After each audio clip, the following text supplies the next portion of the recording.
Good afternoon. Yes, my name is not Melissa Sanchez, but I am your MC today. My name is Leslie Brunzell. I am with the Diversity Action Team of Rock County, and I got a call a little while ago from Melissa, and she is sick in bed with the flu. And I said, Melissa, don't come. We'll find someone to do it for you. Nobody else would do it. So anyway, at least I don't have the flu yet. Let's see, I didn't study this ahead of time, but it's good to have you here at this annual event that was organized by citizens from your Rock County communities. Each year we invite leaders from our city and county and state governments and school boards to come and enjoy the day. We'd like to recognize all in attendance who work to make our communities a better place to live. I'm going to ask each of you dignitaries who are here today to stand as your name is called and remain standing until all names are announced.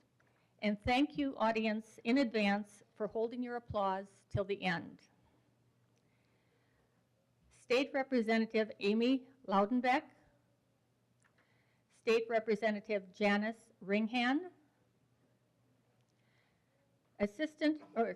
State Senator Tim Cullen, sorry Tim, not Assistant State Senator. Assistant to the Rock County Administrator, Randy Torrance. Superintendent of School District of Beloit, Dr. Steve McNeil. CIA Director of the Janesville Public Schools. Now that stands for Director of Curriculum, Instruction, and Assessment. That's Dr. Kim Earhart. Executive Director of the Downtown Beloit Association, Shauna L. Amin. Beloit City Manager, Larry Arft. Beloit City Council Member, David Lubke. Vice President of the Beloit School Board, John Acom. Janesville City Manager, Eric Levitt. President of the Janesville City Council, Kathy Voskuhl. Janesville Police Department Chief David Moore, Janesville Fire Department Chief Jim Jensen. In addition, if you are a representative of a school district, police or fire department, city, county, or state official, please stand as we would like to thank you all for your service in our communities. Oh.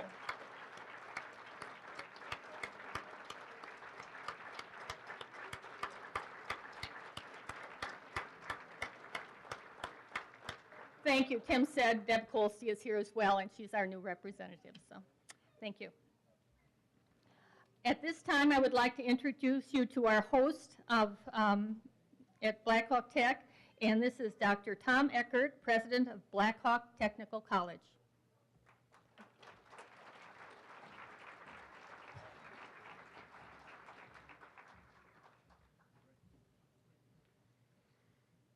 It is my very great pleasure to welcome you to the 2013 commemoration of the life of Dr. Martin Luther King, Jr.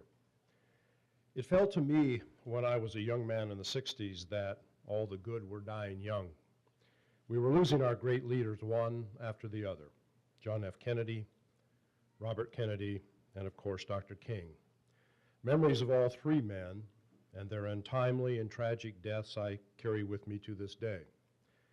Dr. King's was a voice of reason and peace in a violent and challenging era.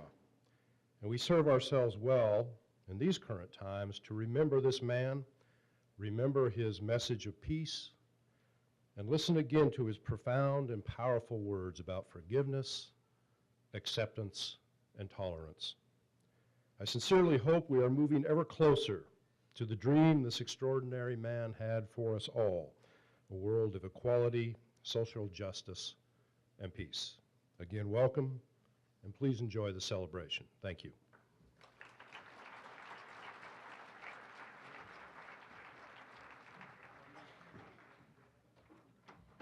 Thank you, Dr. Eckert. And please stand, everyone. Oh, I feel like a conductor. The Latino members of the Brother Dutton St. Peter's Drum and Bugle Corps will present the colors, honor our flag and country, and play the Star Spangled Banner. Thank you.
Thank you very much, band members. And I don't know if you noticed the uniforms they're wearing. Those are the best looking uniforms I've ever seen, and they were donated by McDonald's to this group. So quite impressive. Thank you.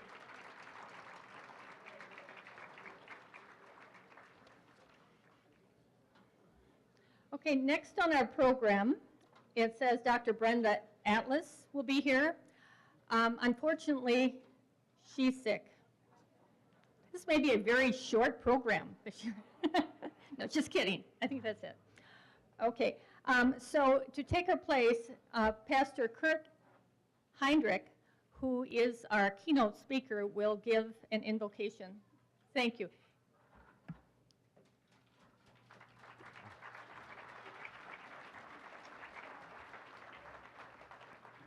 Now, in my tradition, we're not as gifted at prayer as some others, so we warn people it's coming. We say, the Lord be with you. And everyone says, and also with you, or, and with your spirit. I know if you're coming from the Catholic background. So let's try that. The Lord be with you.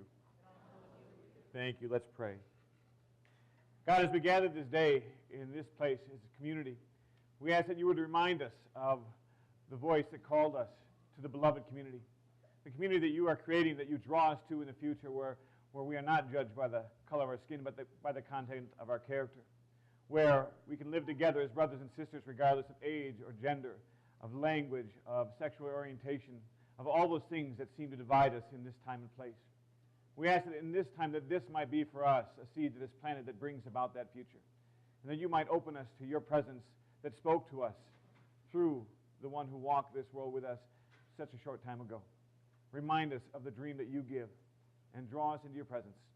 In your precious name we pray today. Amen.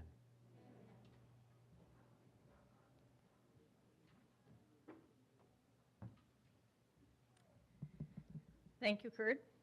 And next on the agenda is the Beloit Janesville Gospel Choir, and under the direction of Carol Hendrick. Are you here? Come on up. You need to roll this out.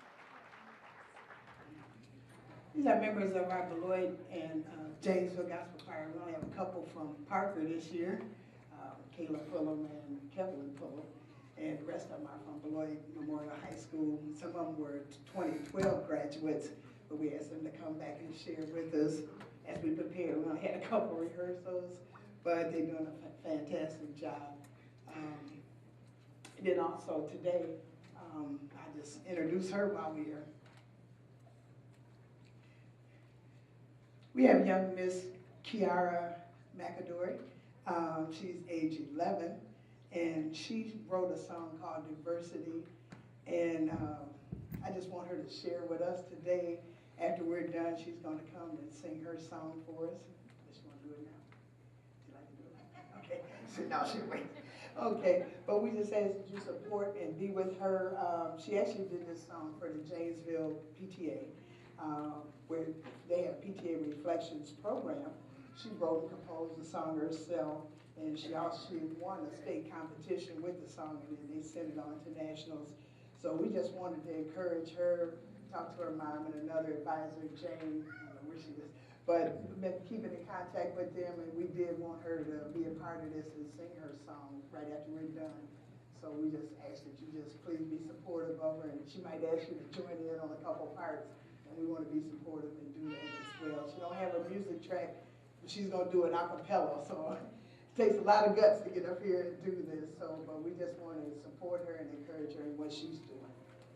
Okay.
Selection is My Name is Victory, and our solos will be Caleb Pullum.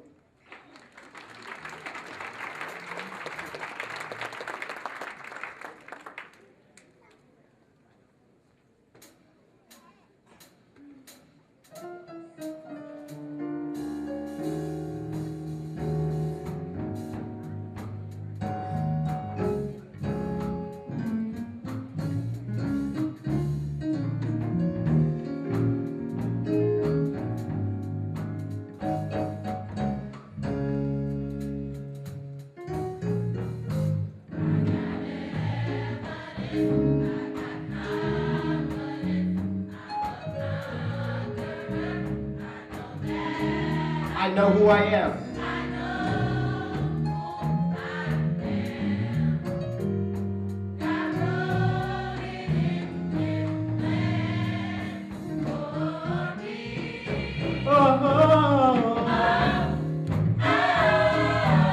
My name is Victory.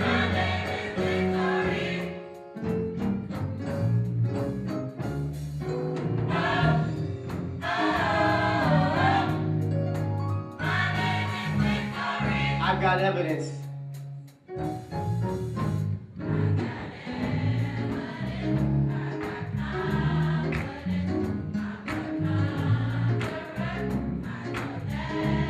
I know who I am.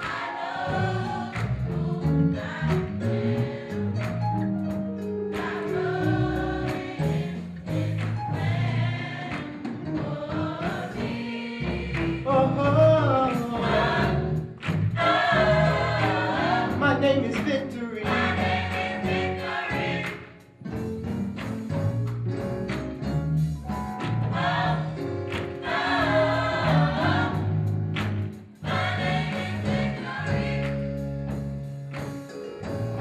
God gave me authority to conquer the enemy. He wrote in my destiny that my name is Victory. He said that I've overcome. I know I've already won. He wrote in my destiny. My name is Victory. I know who I am. God wrote it in His plan.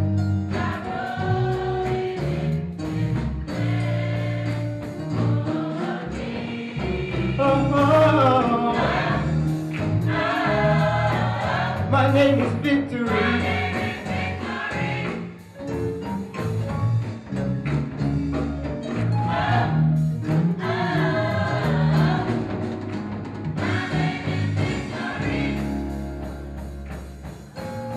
God gave me authority to conquer the enemy. He wrote in my destiny that my name is Victory. He said that I know I've already won. He wrote in my destiny that my name is Victory.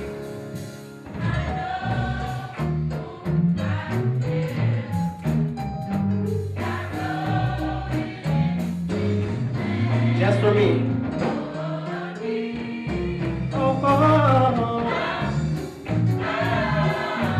My name is Victory.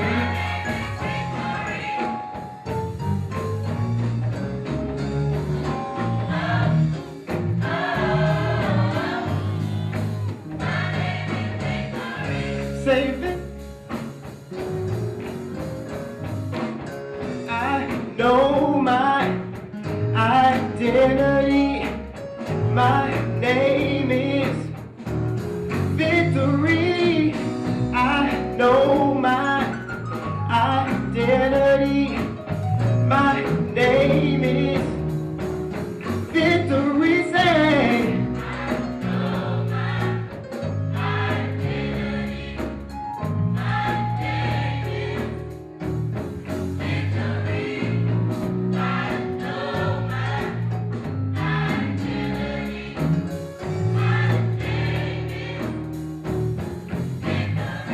Say victory.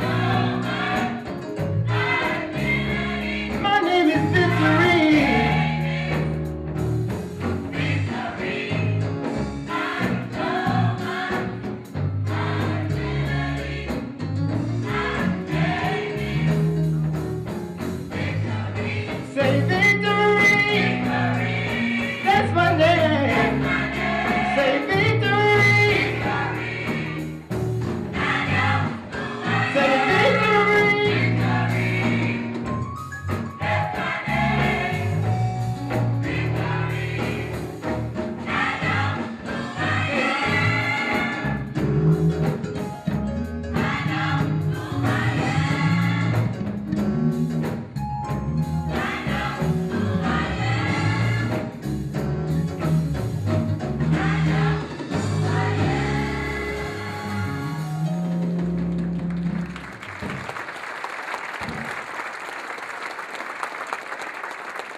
Well,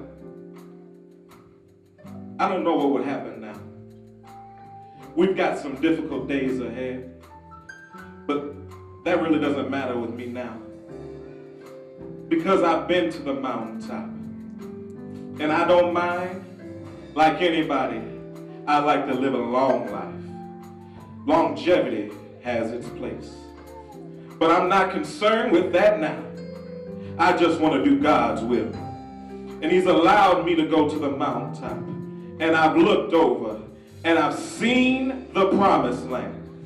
I may not get there with you, but I want you to know today that we as a people, we together will get to the promised land.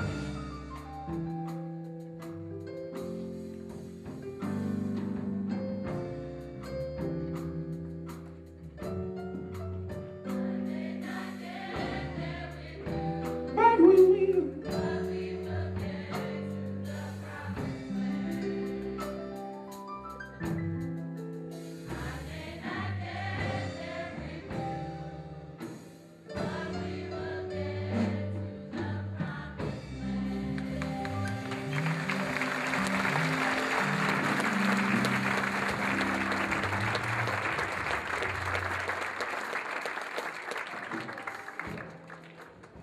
Okay, thank you very much. Kind of working with our young musicians here, and they're doing a fantastic job. Just want to encourage them. So we're grateful for them. We're going to ask that you give a hand to Kiara as she comes up. Doesn't she look beautiful?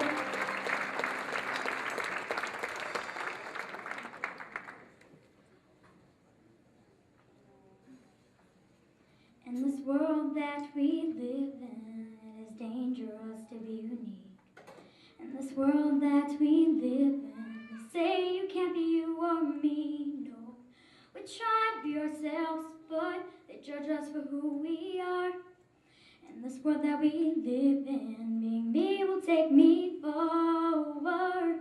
They say they honor diversity, but they don't acknowledge you or me. 'Cause we all black or white or in between. Is that why people treat me so mean?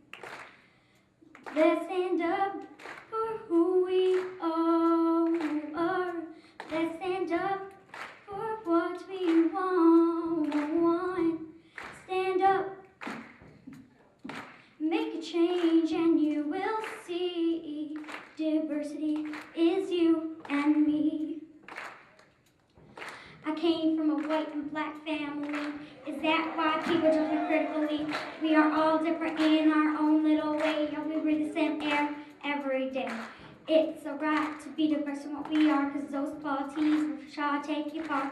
Believe in yourself and trust what you know. Being unique is powerful and it shows. Say it with me. Diversity.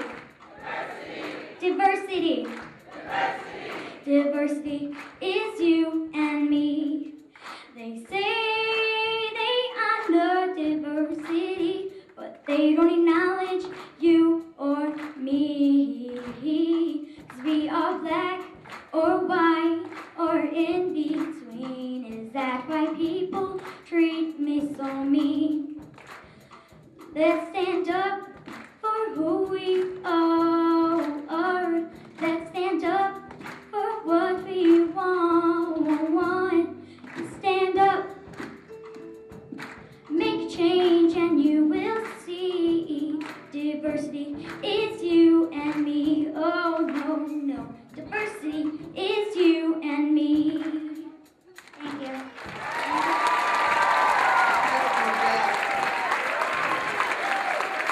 Give her another hand. And for our high school choir as well.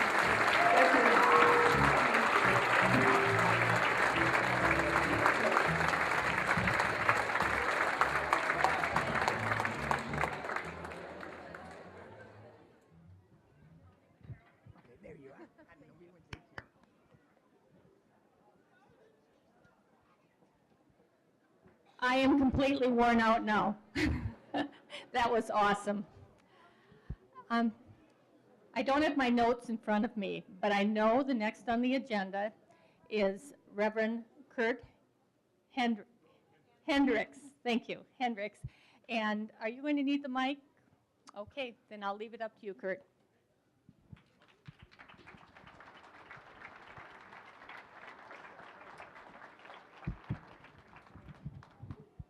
You got it. Thank you. You know, first I want to say that I know there's all kinds of good food while we're here, but after that I'm not really hungry anymore. I'm full, you know. Just kind of fills you right up. But it's really not fair to have to follow that, you know. So I'm going to ask you all to be praying for me hard. Actually, I think I'm going to pray for me too. The Lord be with you. Thank you. Let's pray. God, as we gather here in this day, remind us again of that community that you invited us to Dr. King, that beloved community, the community where everyone belongs, where there are no dividing lines between us, where we can stand together as brothers and sisters, no matter where we come from, no matter our background, our journey, our story, our language, our heritage, that we are your people. And as I speak now, I ask that as I share, that the words that I share would not be my words, but your words, that I might be transparent, that only you would shine through, in whose name we pray. Amen.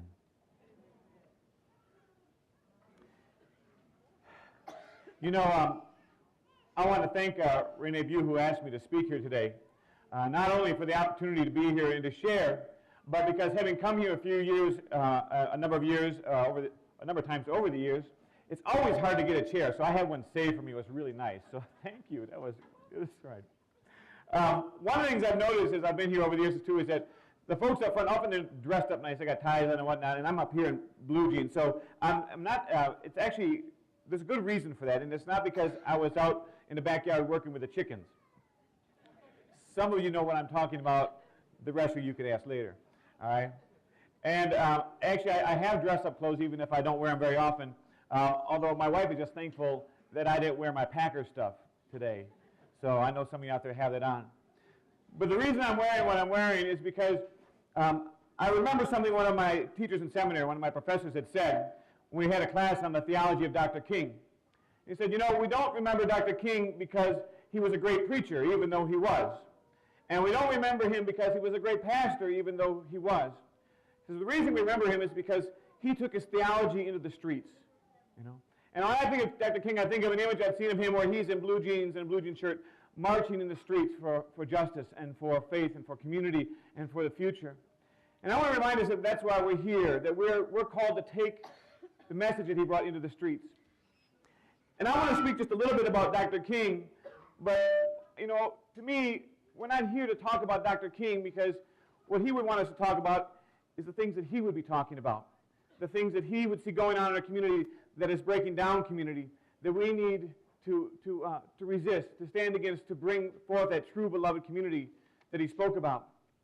So, you know, the theme for today is warrior of peace. And Dr. King, you know, his doctorate was in theology, and he would tell you that the word for peace in Hebrew is shalom. And if you look at the word, it doesn't just mean the absence of warfare. It doesn't just mean that we're not fighting. The word shalom actually means when everything that is needed for life and community is present.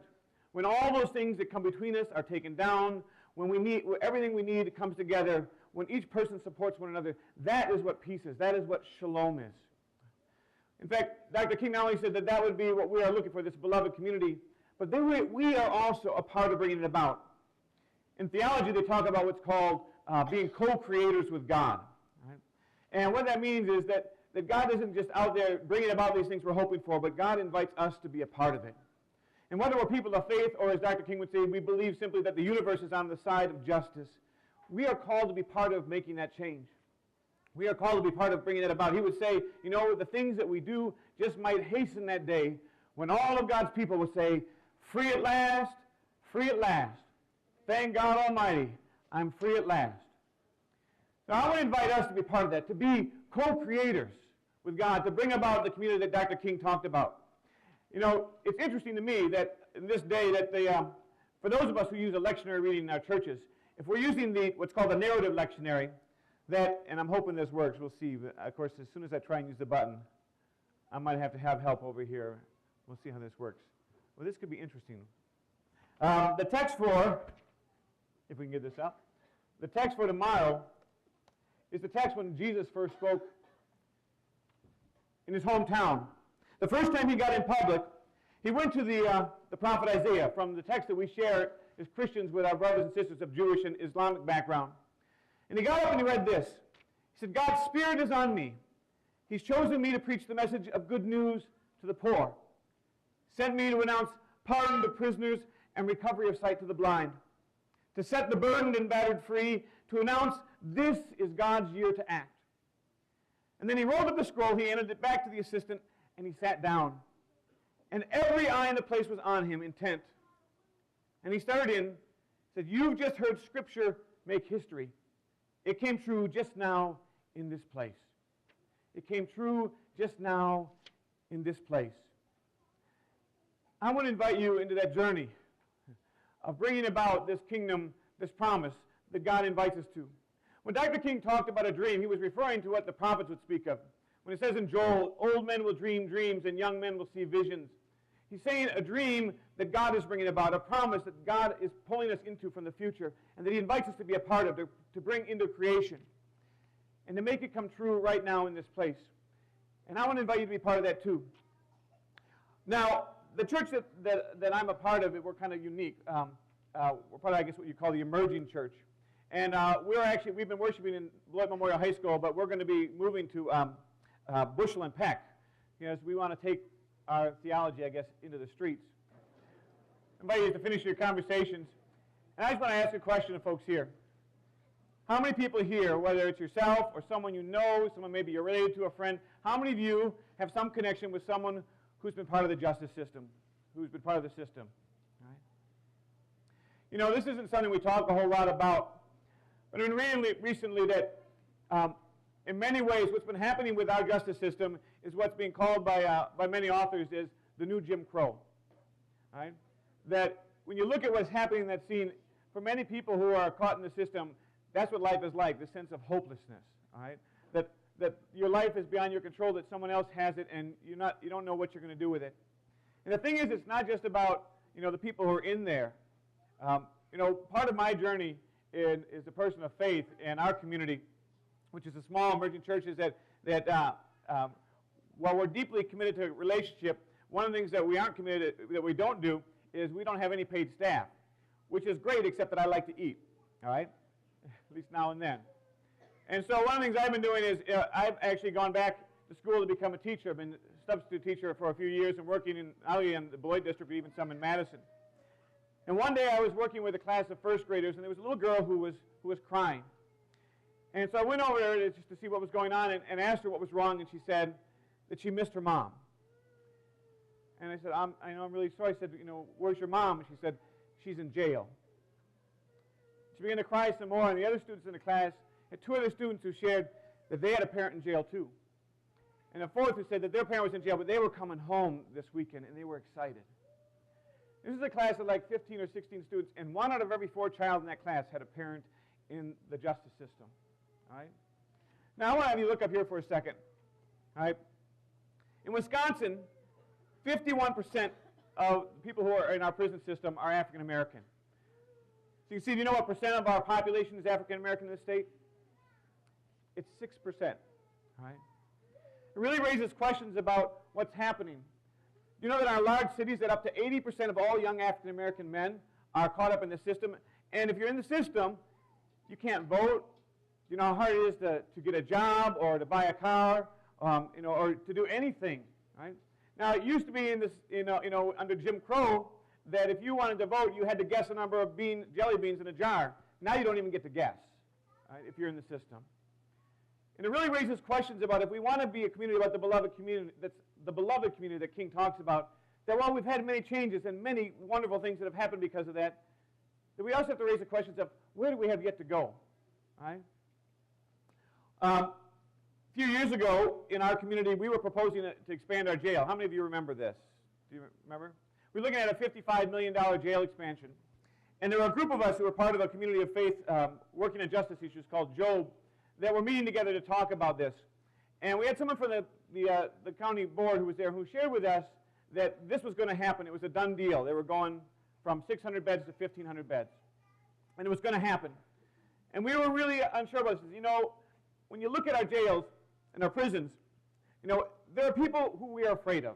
Right? There are people who we are afraid of having them out in the community, but there's a lot of people that we're locking up not because we're afraid of them, but because we're mad at them. Right?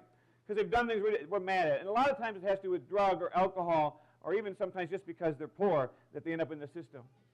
Right? And the people who need treatment. And so we said, you know, we need to go up and say that there's some alternatives to doing this. There are ways that we can do things differently, even if we know it's a done deal. So a group of us who went to the presentation on this. And what was really interesting to me when we went is that, do you know one of the reasons they were looking at expanding the jail? Do you know how they predict how many people are going to be in jail in 15 to 20 years? Anybody want to guess? Third grade reading scores. All right.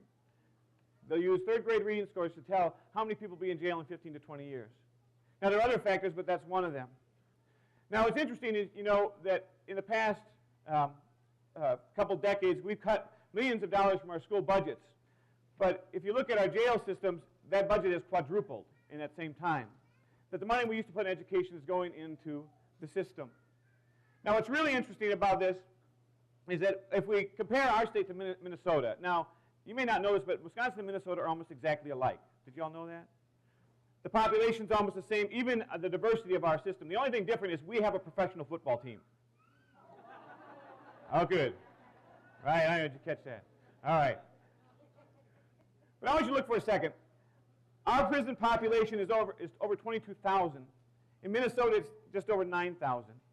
Because one of the things they do is look at ways to get people back in the community, so not only that their lives aren't destroyed, but their families' lives aren't destroyed. And our faith community across the state have been looking at this, and so when we heard about they're trying to deal with this and say, how can Wisconsin become more like this, to look at alternatives, we went up to that board meeting in our county, and we proposed alternatives, saying that other places are doing this. And what was really interesting is, even though we were told that this was a done deal, that this made the front page of the paper. And pretty soon, many people across the community began to speak out. And I think people who had been afraid to because they were told, you know, you're supposed to be tough on crime, but they had questions saying, is this really what brings community? And as many of you know, that soon after, many people like Ken Hendricks and others spoke out against this. And now our jail is actually a model of what you can do when you look at alternatives to locking people up.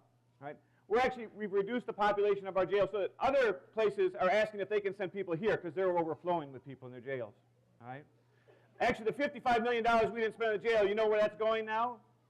Well, if you're from Beloit, it's going into building, instead of bigger and better jails, it's going to building bigger and better schools. Right? Because we are part of a community here in Rock County that wants to see things change. What I want to invite us to do is consider how we can do this on a broader scale. Right? Right now, we're spending almost over $1.2 billion on corrections, where Minnesota only spends about $500 million. Right? We are proposing to the state that they look at what we're calling 11 by 15 campaign. People across the state through faith communities are saying, we need to look at alternatives. As Jesus had said, as King had said, you know, we need to talk about how we let people out of prison.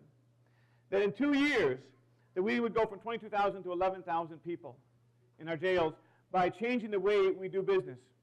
Now, what's really interesting about this is that, you know that it costs 3 times as much to lock someone up as it does to give them a year of treatment. All right? That if we change this, not only will people be back in their homes with their families, having lives, we'd actually save money that maybe we could put back into education. Right? I want to invite us to consider becoming a part of doing this. On your tables, there are sheets that we put out about this. And if you want to find out more information about how you can be part of what we believe is the legacy of Martin Luther King, to fill that out, you know, to share that you want to hear more about this. And in a month and a half, or about 2 months, on March 14th, we're going to be doing what we saw Martin Luther King doing, taking this into the street. We're going to be marching on the Capitol to call on our leaders to embrace this vision of a better community, of a beloved community, where people can be restored instead of being put away. You know, a few years ago I had an opportunity to hear a guy named Jim Wallace speak, who is the editor of Sojourners Magazine, a magazine of faith and justice. And Jim Wallace lives in the inner city of Washington, D.C. And he shared that he had been downtown and he was coming to the corner and there were all these folks talking to each other. Now, if any of you have ever been in a big city, people don't talk to each other in the city, right? So he said something strange was going on, and when he got there, he realized that there was a young man in the middle of the street, 4-lane street with busy traffic, who was obviously high on something, and he was beating on the hoods of cars as they came by, and he said, you know, all the people were talking, saying, someone's got to do something. If we don't go out there and pull this guy over here, he's going to get hurt. And Jim Wallace said that the more they talked, the more he realized that no one was going to go out there unless he went out there. He said right then, he calls that an oh shoot moment. Actually, that's not the word he used, but there are kids here, all right? So he realized that he had to do it. He said, just then the young man who pulled up, and the two of them went out together, and they were barely able to pull the guy to the side. And when they got there, then the rest of the community embraced him and, you know, called for help and took over, and they were able to step off. And he shared with us as we were at this presentation, he said, you know, that the community is ready to step forward, but it takes someone to step off the curb and to take the risk and to do something first, and then everyone else will follow. And then he looked at us all out there and he said, you are the ones that need to step off the curb. And I remember thinking, oh, shoot. You see, right now you're here because you believe that there's something better even than there has been. You know, we've embraced the things that King was a part of and others who came before. But we also know that things aren't the way they're supposed to be yet. And that if the future that we dream of, that he dreamed of, is going to be, we are the ones that need to step off the curb. You know, I want to play a last little clip from Dr. King. Actually, it's certainly the way that you see God moving sometimes, because you already heard these words, but I like to play them again from the words of King himself. Well, I don't know what will happen now. We've got some difficult days ahead.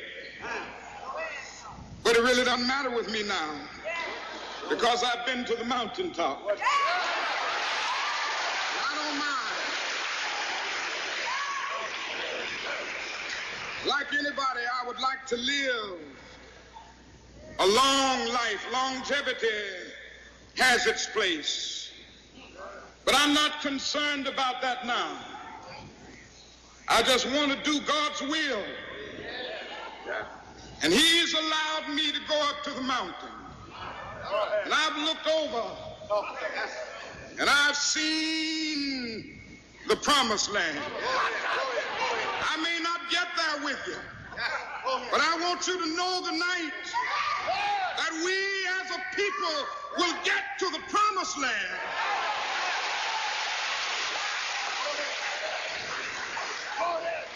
So I'm happy tonight. I'm not worried about anything. I'm not fearing any man. Mine eyes have seen the glory of the coming of the Lord.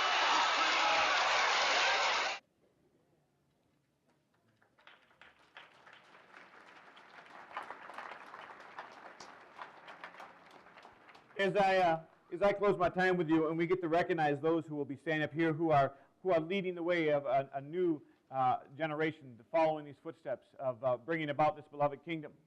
I want to remind us of one thing, you know, that even though we face difficult things even in our times, that we can look back, because 150 years ago was the end of the Civil War and the end of slavery.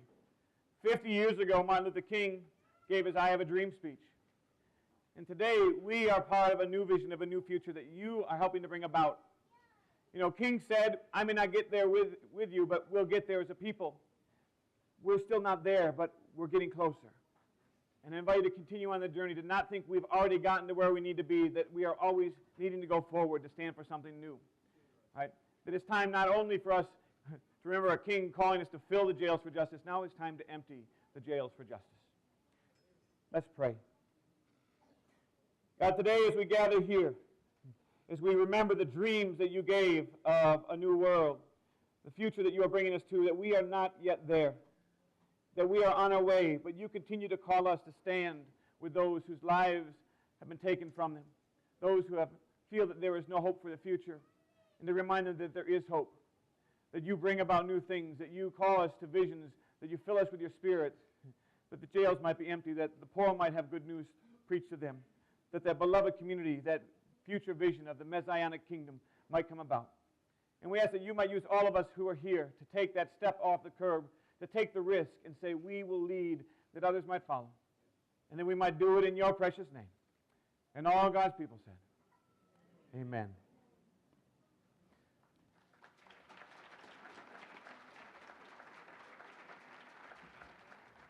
Thank you, Reverend Hendricks, for your inspirational words.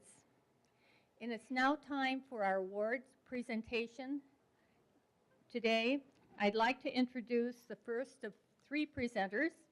It's David Vaughn with the UAW Local 95 to present the Martin Luther King Service Award.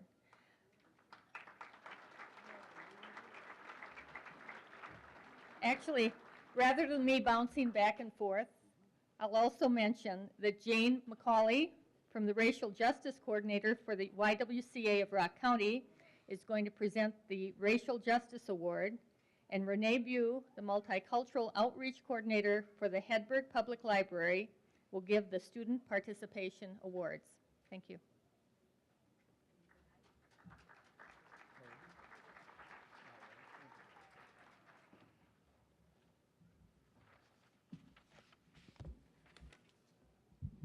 Good afternoon. Good afternoon. I'm very proud to be standing here in front of you today. I've had three heroes in my life, and one of them was my father, Dr. Martin Luther King, and Walter Reuther. And back in the 60s, Walter Reuther was the president of the International UAW, and he and Martin Luther King were good friends, and they did a number of different things together, from marches to protests. And that was back in the day before Skype, cell phones, and emails. So you can imagine the difficulties it was then compared to now. And they had a huge belief in civil rights and social and economic justice. And when I talk with people, and it's of all ages, one of my favorite sayings is, reach for your dreams. And it doesn't matter what age you are, reach for your dreams.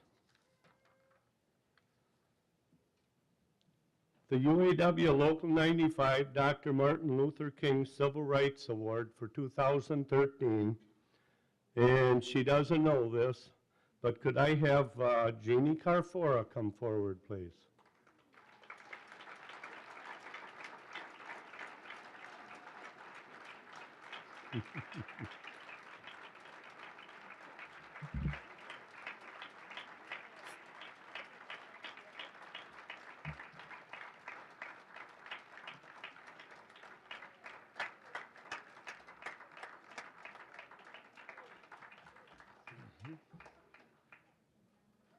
This is a surprise for her. I'm going to make you stand here. Yeah, she should. She should stand here because it's quite an honor of what she's receiving. This year's recipient is of the Dr. Martin Luther King Jr. Award is Jeannie Carfora. She is first a mother to Christina and Sarah, and a loving husband to Santo, an educator, a community activist, and a passionate promoter of civil rights and racial justice. As an elementary school teacher for the school district of Janesville, Jeannie helped challenge her students to be the best citizens they could be. She modeled compassion, caring, honesty, fairness, and instilled in them the value of academic excellence. Jeannie also worked in developing family resource centers for the school district of Janesville, giving parents and their children ways to connect and develop social and academic relationships. Jeannie has been an active member of her church, a member of the National Alliance for the Mentally Ill, a past member of the ECHO Board, a member of the Janesville Literacy Council. She is a current board member of the YWCA, a 2003 recipient of the YWCA Women of Distinction Award, the chairperson of the YWCA's Racial Justice Committee.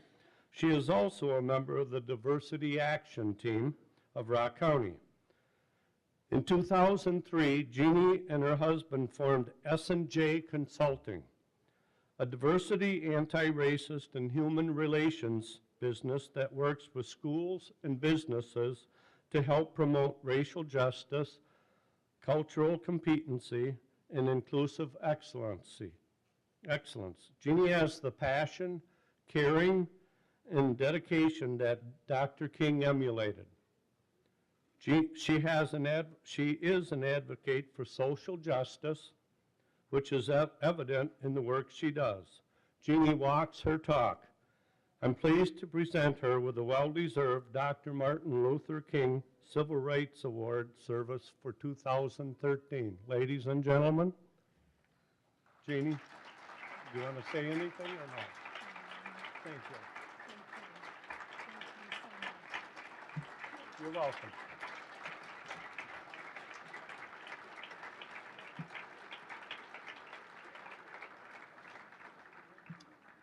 Thank you. She said thank you. And I understand that. Our next award, this letter is not from me, but by the time I get to the end of it, I will say who it is from. And I would like Barbara Hickman to come forward, please. Where's Barbara?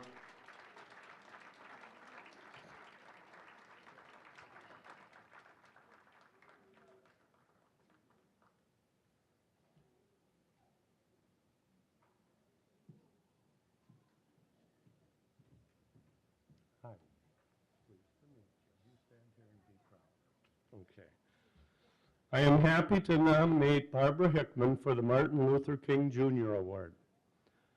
I have known Mrs. Hickman for 35 years on both a professional and personal level.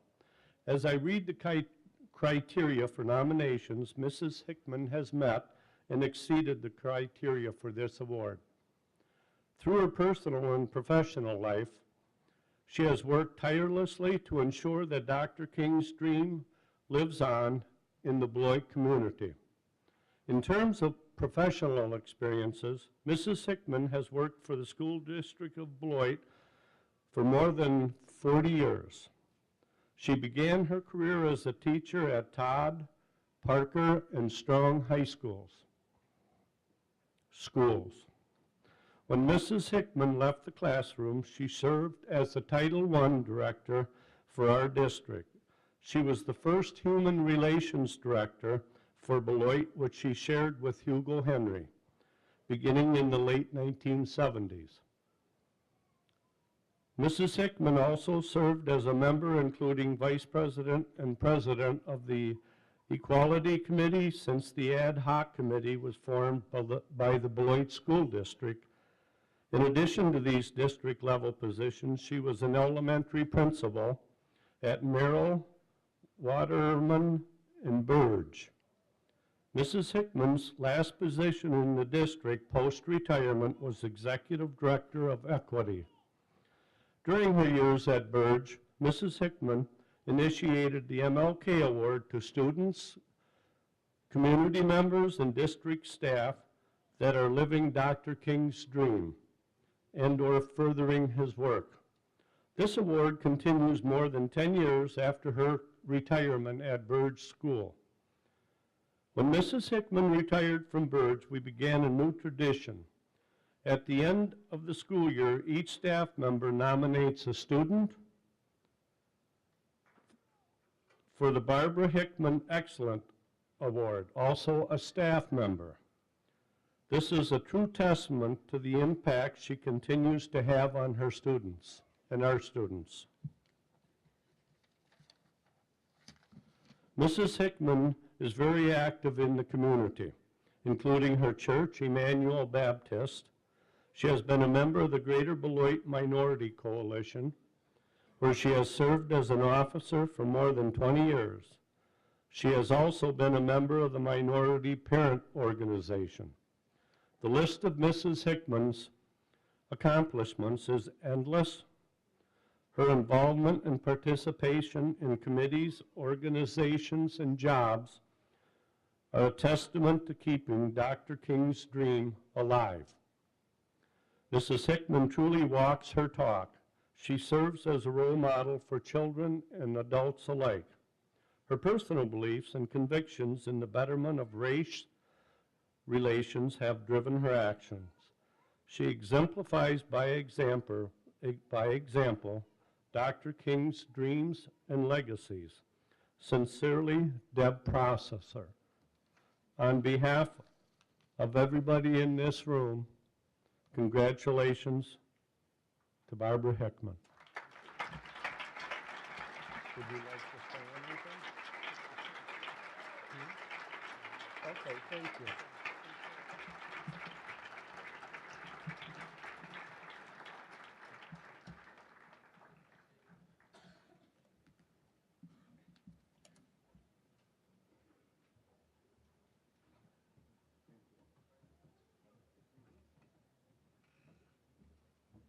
Good afternoon. Thank you. Oh, same to you. I'm Jane McCauley, the Racial Justice Coordinator for the YWCA Rock County. YWCA Rock County's vision is to become the county's community leader in education and action for empowering women, children, and families, and the influencing force for dismantling racism.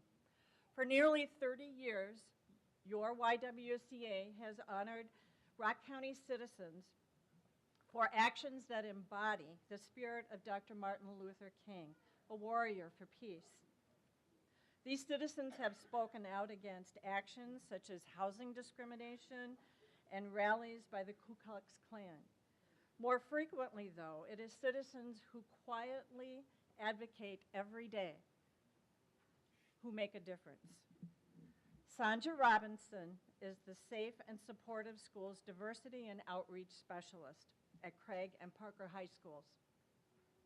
Her colleagues say that Sanja is not afraid to have courageous conversations on race relations with her coworkers. She has an ability to ask questions respectfully and help people examine their own beliefs.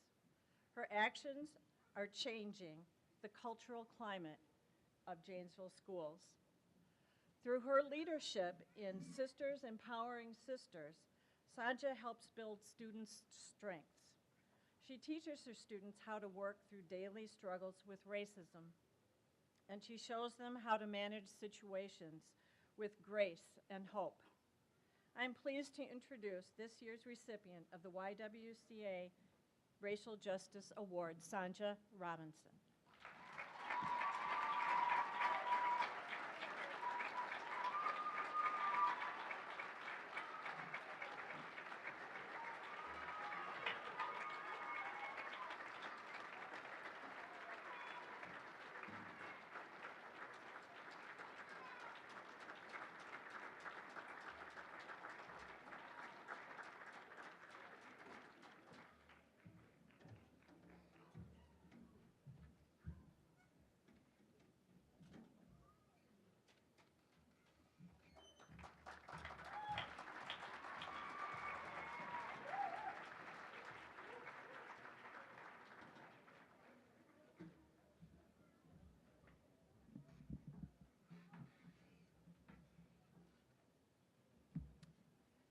Can you hear me, or do I need to pull the microphone down?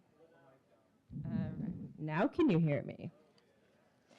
All right, my name is Renee Bew. I'm the Bilingual Outreach Coordinator at Hedberg Public Library. I remember last year that I said that the library, whether it's Hedberg or any library, is meant to be a place for everyone.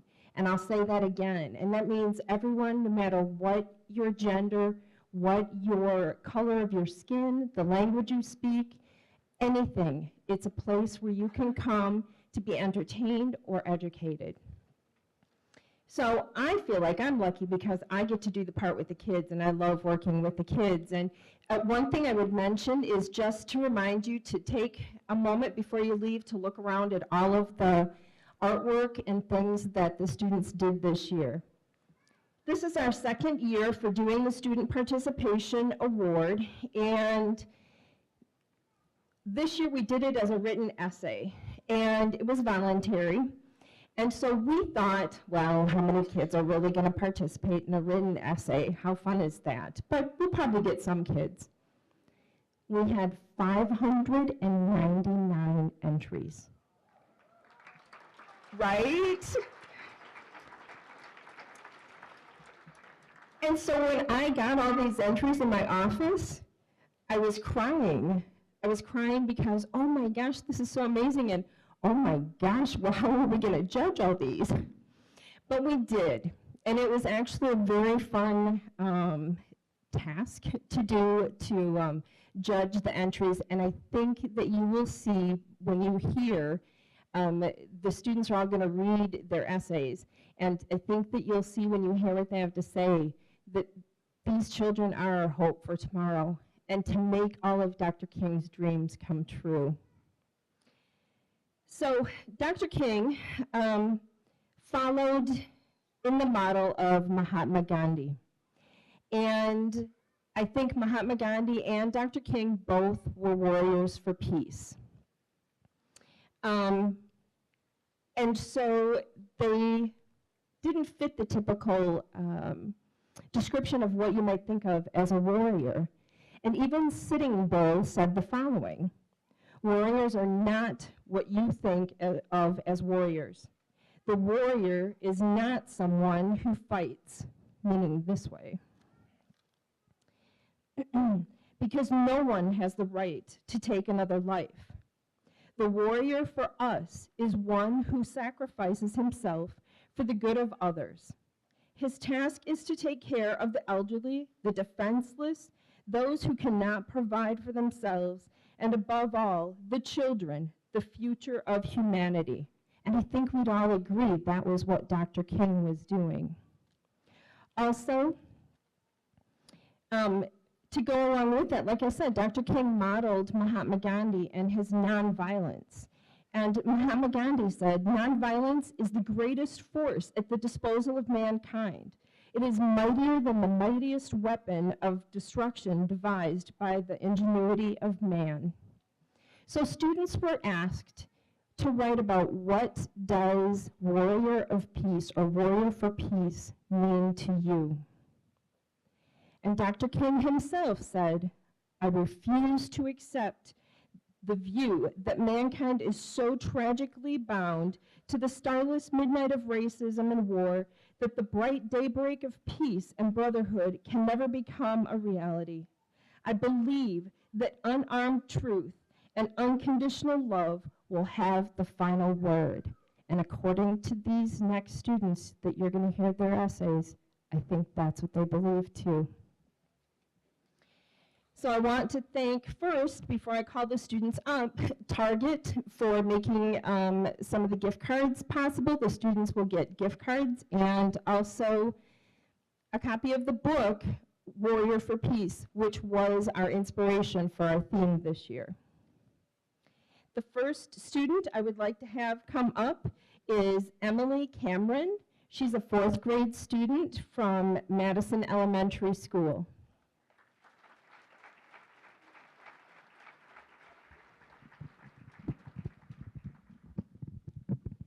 And some of these students are short enough that you would never see them, so we're going to stand in front.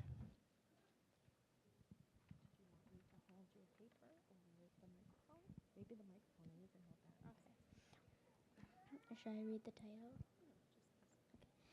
Dr. Martin Luther King Jr. believed you should never use violence to solve problems. When he grew up, black people didn't have the same rights as white people. He wanted to put an end to it because it wasn't fair. One day, he went to Washington, D.C. and gave his famous I Have a Dream speech. The way he talked convinced a lot of people that separating white people from black people was wrong. He wanted peace, love, and hope for the people of the world. He wanted people to have jobs based on what they liked and not by their skin color. When black people started to say segregation was wrong, white people put them in jail. Dr. King knew this was wrong, but he didn't want to fight back with weapons, so he used peaceful methods to fight instead. This made him a warrior for peace. He would go anywhere to help people, One day in Memphis, Tennessee, while he was helping garbage collectors who were on strike, he got shot. But even after he died, black people still tried to get white people to give them equal rights. Soon, Dr. King's dream that black people will get the same rights as white people came true. Dr. King was a warrior for peace because he stood up for what he wanted, but he didn't use violence to solve it. You could be a warrior for peace too by helping somebody or changing something that isn't fair by using words.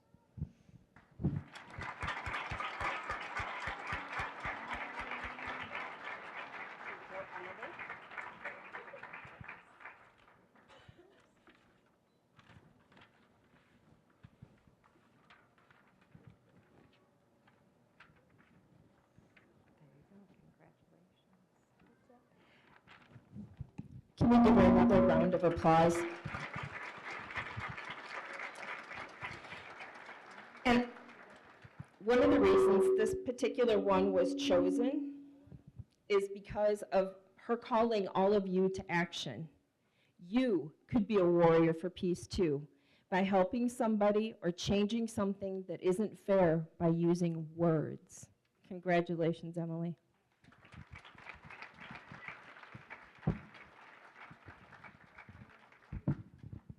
Yeah, I'm not putting it back in. Okay, the next student is Michael Wales. He is a 5th grade student from Morgan Elementary in Beloit. Michael?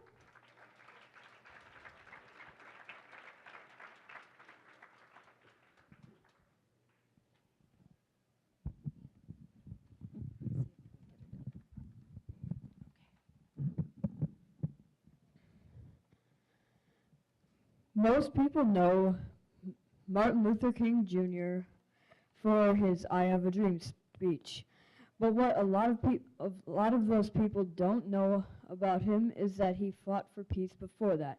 He did a lot to end segregation and put the U.S. into peace. He was jailed many times trying to do this, but that didn't stop him. He persevered for black rights. Martin may not have been a warrior for peace, Martin may have been a warrior for peace, but he did not attack anyone. Warrior may be misleading, but peace tells you that he wanted peace. Warrior means fighter, so he was a fighter for peace. Martin Luther King Jr. was a peaceful fighter. He wanted peace and equality along with many, many other black Americans. Some people disliked Dr. King. Some liked him. But no matter what people thought about him, Martin knew he was determined to put the world into peace and have it be equal for people of all races. Without him, violence and prejudgment would likely take over America.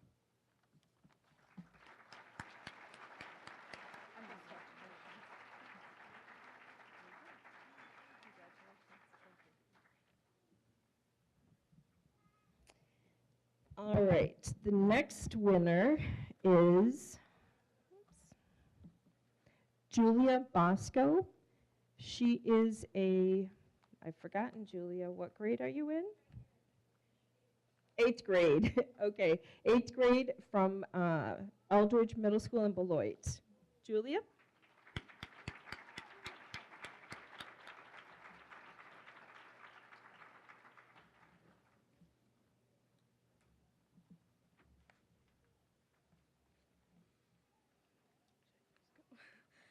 Martin Luther King Jr. inspired a nation with his visions of peace, love, and equality. He believed in fighting peacefully for what you believe in, not with bombs, tanks, or bullets, but instead with love, harmony, and integrity. King stood up for people of all colors, races, religions, and genders. He knew that everyone was equal, no matter what they looked like. It was the bravery, talent, initiative, caring, kindness, generosity, and determination that made an individual. Dr. Martin Luther King Jr. said, "Darkness cannot drive out darkness. Only light can do that. Hate cannot drive out hate. Only love can do that." He fought not with guns, but with peaceful protest. Dr. King knew that you have to fight your enemies with love and compassion, not with hate. He made people understand that despite our differences, we are always equal in God's eyes. No matter how badly he was treated, he never retaliated with aggression or hate. No matter how many midnight phone calls he got threatening his life, he kept on because he knew what he was doing was right. No matter how many times he was put into jail, he never blinked an eye or faltered on his journey to freedom and peace. King was determined. He chose to gain inspiration from Mahatma Gandhi, a peaceful leader like himself who led protests in India to gain freedom from Great Britain. Martin Luther King Jr. didn't just inspire the nation, but the whole world. He delivered a message of peace instead of violence through the globe. In 1964, he received the Nobel Peace Prize. Nobel Prize Chairman Jan said he was the first person in the Western world to show us that a struggle could be won without violence. He was the first to make a message of brotherly love a reality in the course of his struggle, and he has brought this message to all men, all nations, and to all races. I think that someone else would have eventually fought for the same things that he did, but without his influence, we may not live the same way we do today. Civil rights movement changed our country and the world. He fought in a way that no one had before. Martin Luther King Jr. tried to make people see that no matter the color of your skin, you had every right to be treated the same way and have the same opportunities as everyone else. He left a huge legacy that is still remembered 44 years later. King inspired other countries to do the same. After his death, people really felt the importance of his cause. They realized that he had died for something he believed in, something that was important for others to believe in also. This country has come a long way, but it wouldn't have come this far without him. He is an important part of American history and will always be. What he did is something this country will never forget.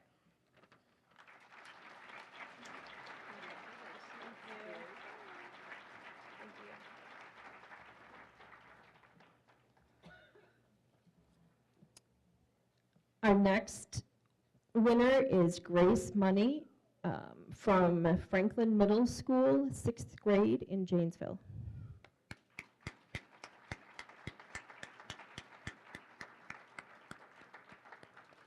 All right, I believe Grace was the one who was not able to be here, so I will read her essay.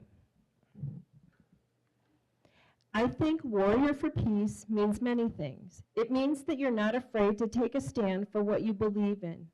You must show courage, bravery, and fight for what is right, even if everyone doesn't agree. You can't be afraid of what others will think of you, because not everybody will always think you're right. A warrior for peace is strong and shows persistence.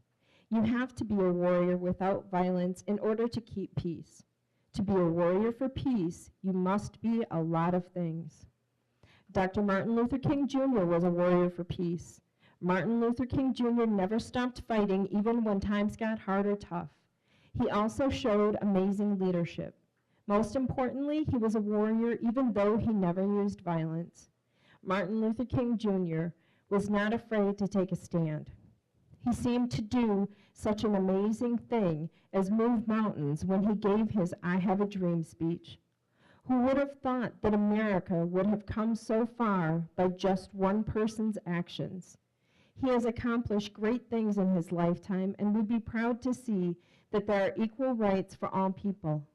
Martin Luther King Jr. has done outstanding things and was definitely a warrior for peace.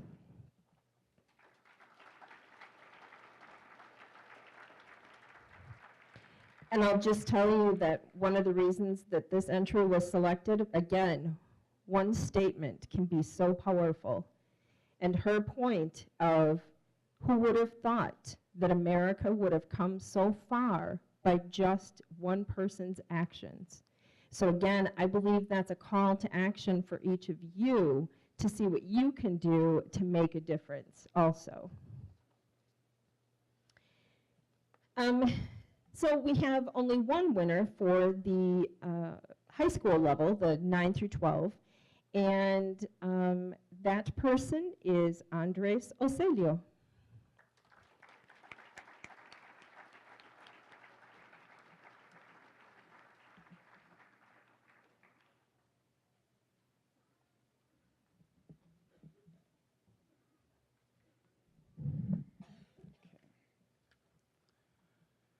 The dictionary definition of the term warrior of peace will refer to someone who fights without using violence. Although this seems to contradict itself, it also describes the workings of Martin Luther King Jr. perfectly. Martin Luther King Jr. arguably did more than anyone else to help promote both civil rights and gender rights. He never once took on the feelings of hate and never used physical or verbal violence to do so. Warrior of peace means to be able to fight for a cause without having to use violence, and Martin Luther King is described ideally by these outlines. Martin Luther King Jr. was able to successfully battle for civil rights and never resorted to the violence that his opponents often used against him. Peace was a philosophy of Dr. King, and that is really all he wanted to accomplish by standing up for civil rights. He stated many times that the white men causing him and thousands of others immense suffering were just lost children of God, and he wished to pull them back from sin and make a peaceful world of brotherhood. King also often encouraged his followers to abstain from using violence as well. He knew that if they fought the same way as their opponents, it would only lead to more fighting, and King's vision of a peaceful world would never become a reality. Instead, Martin Luther King Jr. fought by methods such as peaceful protests, marches, and giving inspiring speeches to gain support for his cause. He did so with impressive success, and this is a large reason why today's society is much better at accepting people for who they are. It is still an imperfect world, but Dr. King would have been proud to see what has become of all his hard work. It is possible to define the term warrior of peace as someone who fights diligently for peace. However, many will fail to include that it can also mean to fight with peace. One who will fight for their cause without resorting to any physical or verbal abuse is a warrior of peace, much like Martin Luther King Jr. It is remarkable when anyone is able to understand that peace is a necessary element in society as well as diversity, and even more incredible when one is able to fight for these things without throwing a single punch or firing one weapon. It is for these reasons that King was such an important figure in American history, and why his work will always have an impact on today's society. Thank you.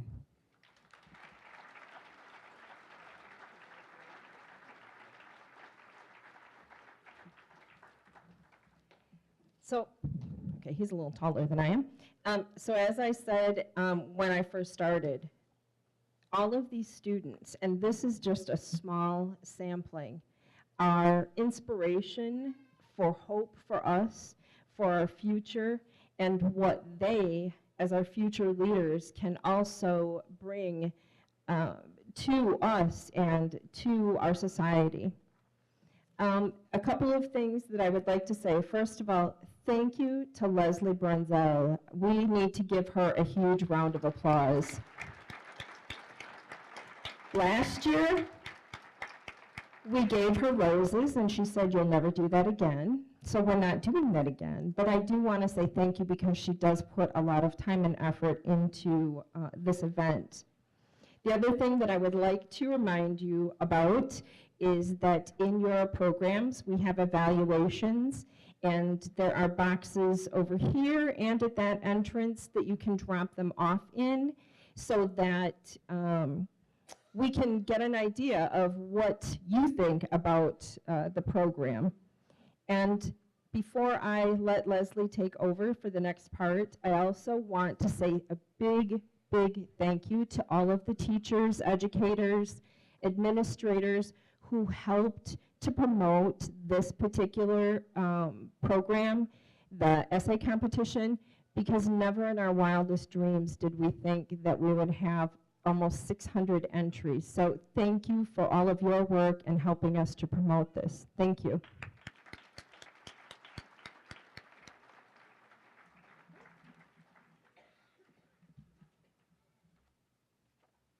Oh, and one other thing, I just wanted to let people know at the Diversity Action Team table, there are some brochures. June 21st and 22nd, there is an African American genealogy conference in Madison.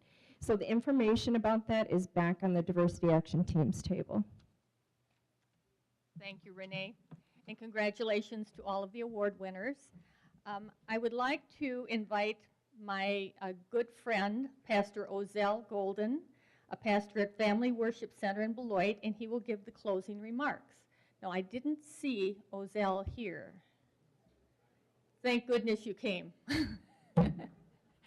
Ozell?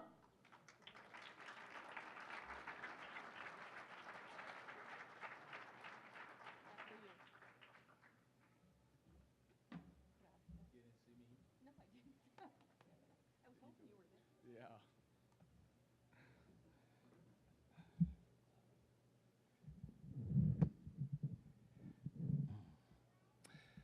Well, first of all, I would like to greet everyone hello, and I wish everyone a very happy and a prosperous new year.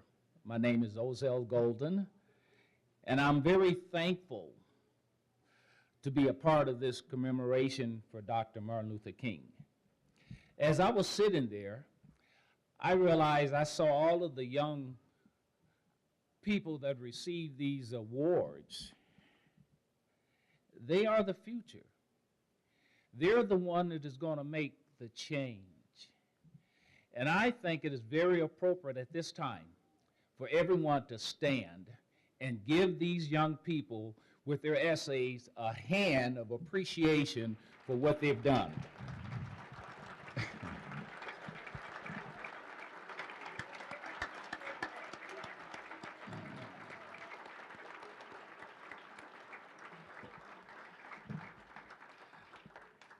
Thank you very much. I have been an activist, and before I start my little remarks here, I'm not going to keep you long. I'm not long-winded, but I just want to thank everyone for coming out tonight, and that I'm from the old school, and I've seen some of the marches. I've seen some of the things that Martin Luther King and his followers went through. So I can relate with Dr. King and his marches, also with the new generation. I have been an activist of Dr. King for many years. I personally called Dr. King a Black Moses for his people. We all know the history, how God prepared Moses for the task to deliver children, the children of Israel, out of slavery, bondage, and economic woes under Egypt. I believe that Dr. King was born and appointed for a time in the 20th century. His appointed time was to encourage and to uplift a struggling, downtrodden people that felt and believed that they were born a mistake, a curse to society among other people, men and whites, and laws that were set against the black race of people from freedom of democracy and from social equality for each individual rights as human beings. I believe that Dr. King was appointed by God to show America what she was like by looking into a mirror of reality. America, if you want to be great, then you must live up to your creeds and Constitution, that all men are created equally. The red man, the black man, the yellow man, the brown man, as well as the white man. That the world may see your greatness, America, when you lift and live up to your creeds and Constitution. This title is very befitting, appropriate, suitable, and proper for Dr. King, a warrior for peace. I can still hear the words that echo in my mind from one of his speeches when he said, "It doesn't matter now. I've been to the mountaintop. I've seen the glory of the Lord." In essence, he was saying, I ran my race. I've done my task. Now you are to continue to build on justice, equality, and the right for all mankind. Now, if I may quote one of my sayings, all of my peers have heard this in what I have stated. You can change laws, but you can't change people's hearts. This heart change has to come from within. And I saw that in all of the award receivers today. It's a heart change. First, we have to look at ourselves and our foreparents and how we have benefited from others and over others. What privileges and rights over others? This is the change that will make America great.